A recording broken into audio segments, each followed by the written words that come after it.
സുഹൃത്തുക്കളെ, വളരെ സങ്കടത്തോടു കൂടെയാണ് ഈ വീഡിയോ ചെയ്യുന്നത്. ഒരു 40 വയസ്സായ സഹോദരൻ മദ്യപിച്ച് കരളും കുടലും എല്ലാം പൊത്ത് ഹോസ്പിറ്റലിൽ സീരിയസ് ആയിട്ട് കൊണ്ടുപോയപ്പോൾ ഡോക്ടർ പറഞ്ഞു കൂടിപ്പോയാൽ 2 മാസമേ ജീവിച്ചിരിക്കത്തുള്ളൂ എന്ന് പറഞ്ഞു. അങ്ങനെ എൻ്റെ ഭാര്യയും മക്കളും സഹോദരങ്ങളെല്ലാം നീ കുടിച്ചാണ് നശിച്ചതെന്ന് പറഞ്ഞ് എല്ലാവരും അവനെ ഒറ്റപ്പെടുത്തിയ സമയത്ത് അവൻ്റെ വീട്ടിൻ്റെ അടുത്തുള്ള ഒരു പള്ളിയിൽ പോയിട്ട് ദൈവത്തോട് പ്രാർത്ഥിച്ച് ദൈവത്തെ കണ്ടേ പറ്റൂ, ദൈവം എനിക്ക് നിന്നെ കാണണം, എനിക്ക് നിന്നോട് സംസാരിക്കണമെന്ന് അങ്ങനെ പറഞ്ഞ് ദൈവത്തെ വിളിച്ചു വരുത്തി.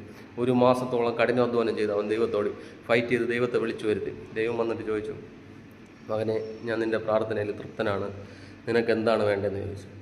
അപ്പോൾ ഒരു 15 ചാക്ക് മദ്യക്കുപ്പി എടുത്ത് ദൈവത്തിൻ്റെ മുമ്പ് ഇട്ട് കൊടുത്തിട്ട് പറഞ്ഞു, ഞാൻ ഇതൊക്കെ കുടിച്ചതൊക്കെ തെറ്റാണ്, ഇതെല്ലാം കുടിച്ചാണ് എൻ്റെ ശരീരം ഇല്ലാതാക്കിയത്, അതുകൊണ്ട് ദൈവം ആദ്യം എന്നോട് ക്ഷമിക്കണം. എന്നിട്ട് ദൈവത്തോട് പറയാം, ദൈവമേ, എൻ്റെ കരളും കുടലും മാറ്റിത്തരണം, എത്ര മദ്യപിച്ചാലും പൊത്തുപോകാത്ത കരളും കുടലും തരണമെന്ന് പറഞ്ഞു. ഓക്കെ, ദൈവം പറഞ്ഞു, മോനെ, നിൻ്റെ പ്രാർത്ഥനയ്ക്ക് ഇനി നിനക്ക് ഒന്നും പറ്റാത്ത ഒരു കുടലും കരളും നിനക്ക് തന്നിരിക്കുന്നു, നിനക്ക് ഇനി അതൊന്നും പറ്റൂല എന്ന് പറഞ്ഞു. അപ്പം ദൈവം പറഞ്ഞു, മക്കളെ ശരി, ഞാനിനി പോകുന്നു എന്ന് പറഞ്ഞു. അപ്പോഴാണ് ഞാൻ ചോദിക്കുന്നത്, എവിടെ പോണ്? ഈ കാലിക്കുപ്പിയൊക്കെ എടുത്ത് നിരത്തിയതേ എനിക്ക് ഓച്ചാനത്തിനൊന്നും കുടിക്കാല്ലേ, ഇതൊക്കെ കുടിക്കാനുള്ള മദ്യമാവട്ടെ എന്ന്. ദൈവത്തിനെ പോലും അവൻ വെറുതെ വിട്ടില്ല.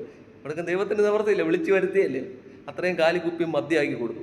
ഇപ്പം നമ്പറൊന്ന് കുടിയനായിട്ട് ഇന്നും ജീവിക്കുന്നു, മരിച്ചിട്ടില്ല. അതുകൊണ്ട് പ്രാർത്ഥിക്കുമ്പോൾ കറക്റ്റായിട്ട് പ്രാർത്ഥിച്ചോ, ദൈവത്തെ വിളിച്ചു വരുത്തി പ്രാർത്ഥിച്ചോ. എല്ലാവർക്കും ശുഭദിനം.